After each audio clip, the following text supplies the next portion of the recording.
नमस्कार, आप देख रहे हैं K9 भारत। प्रशांत किशोर ने दोहराया उनकी विचारधारा वही है जो विचारधारा आजादी से पहले महात्मा गांधी की विचारधारा थी।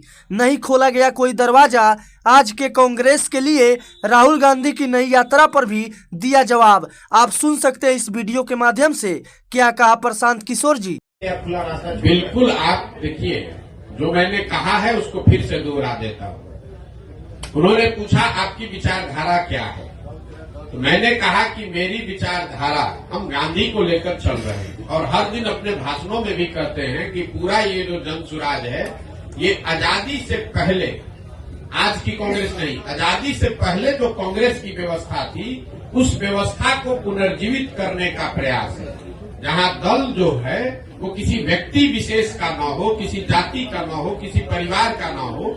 आजादी से पहले जो कांग्रेस थी वो किसी परिवार की पार्टी नहीं थी, वो किसी जाति विशेष की पार्टी नहीं थी, वो उन सब की का दल था जो बिहार, जो राज्य, जो देश को आजाद करना चाहते थे। तो जन सुराज उस सोच से प्रेरित है कि बिहार में वो दल बने, हर वो व्यक्ति जो बिहार के पिछड़ापन से, गरीबी से, बदहाली से परेशान है वो इसमें जुड़े और जुड़कर बिहार में परिवर्तन के लिए प्रयास करें। हम वो विकल्प बना रहे हैं और विचारधारा के आधार पर निश्चित तौर पर अगर आप महात्मा गांधी को लेकर चले हैं तो मैंने ये कहा कि आप कांग्रेस जिस विचारधारा को रिप्रेजेंट करने का दावा करती है, मेरी विचारधारा वही है। वो कर पा रहे हैं कि नहीं कर पा रहे हैं उनका मामला है, हम कांग्रेस में नहीं है। हमारी विचारधारा वो है जो महात्मा गांधी की विचारधारा कांग्रेस में थी, उसी विचारधारा को लेकर चल रहे हैं और उसी को आप कह रहे हैं कि कांग्रेस के लिए दरवाजा नहीं खोल रहे हैं। वो विचारधारा ही हम कह रहे हैं कि हमारी वही विचारधारा है। महात्मा गांधी की जो विचारधारा थी उसी विचारधारा से प्रेरित होकर इस व्यवस्था को बनाने का प्रयास है और उसी विचारधारा को कांग्रेस या उनके साथी दल उस विचारधारा का प्रतिनिधित्व होने का दावा करते हैं। उस नजरिए से आप कह सकते हैं कि मेरी विचारधारा उनसे मिलती जुलती हो सकती है या उनके करीब हो सकती है।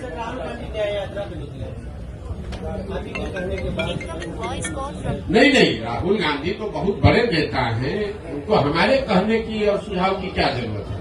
वो पहले भारत जोड़ो यात्रा उन्होंने किया है और शायद अभी बस से, और पदयात्रा तो नहीं करेंगे जो अभी कल हम लोगों ने मीडिया में पढ़ा, शायद अब वो बस से या गाड़ी से पूरब से पश्चिम एक यात्रा कर रहे हैं। तो मुझे, मेरी ओर से उनको शुभकामना है, मैं उसमें क्या कह सकता हूँ। अभी आपने कहा कि हम चुनाव में लड़ेंगे, मैंने ये नहीं कहा। जो लोग ही लड़ेंगे, मैंने, देखिए, आप लोग बात को इधर से उधर घुमा देते। मैंने कहा कि जब जन सुराज दल लोकसभा से पहले है नहीं तो जन सुराज दल तो चुनाव लड़ नहीं सकता है, लेकिन जन सुराज से हर जिले में जहां पदयात्रा हुई है, ये संख्या आपको बता दूं, करीब 55 से 60 हजार लोग इस परिकल्पना से जुड़कर इस दल को बनाने वाला बनना चाहते हैं। तो हमने उनको ये कहा है कि अगर आप जन सुराज से जुड़े हैं, आप 60 हजार लोग बैठ के निर्णय लीजिए कि दरभंगा में चुनाव लड़ना है कि नहीं लड़ना है। अगर वो निर्णय लेंगे और उनके पास इस विचारधारा के मानदंडों के हिसाब से कोई चेहरा मिल जाए उम्मीदवार के तौर पर, तो उसको हर हालत में पूरी मजबूती से निर्दलीय के तौर पर लड़ाया जाएगा। लेकिन अगर किसी कारण से आपको चुनाव नहीं हो पाता, हमारे जिला की बात है, दरभंगा लोकसभा को नहीं हो पाता, तो नहीं लड़ेंगे, कोई हड़बड़ी नहीं। लेकिन जो आपके साथ जुड़े हुए लोग हैं, उनको आप क्या कहेंगे? किन पार्टी को? कोई दिक्कत, कुछ नहीं कहेंगे। आप अपने विवेक के अनुसार आप जहां भी चाहें आप वहां वोट कर सकते हैं। मान लीजिए कि आप कांग्रेस की विचारधारा में यकीन रखते हैं और कांग्रेस वहां चुनाव नहीं लड़ती है। कई ऐसी जगह है जहां कांग्रेस की विचारधारा में यकीन रखने वाले लोग हैं लेकिन कांग्रेस पार्टी वहां भी चुनाव नहीं लड़ती है। कई ऐसे जगह है जहां बीजेपी के विचारधारा के मानने वाले लोग हैं लेकिन भाजपा वहां चुनाव नहीं लड़ती है। तो क्या करते हैं, अपनी समझ से जो उपलब्ध ऑप्शन है उसमें से आप चुनाव करके उसको जिसको वोट देना दीजिए। अभी तो आपको बताया भैया, किसी पार्टी से मिल, हमारी विचारधारा, मेरा अपना मत ये है कि जो आजादी से पहले महात्मा गांधी की कांग्रेस थी, हम उसी से प्रेरित होकर जन सुराज हमने शुरू किया है।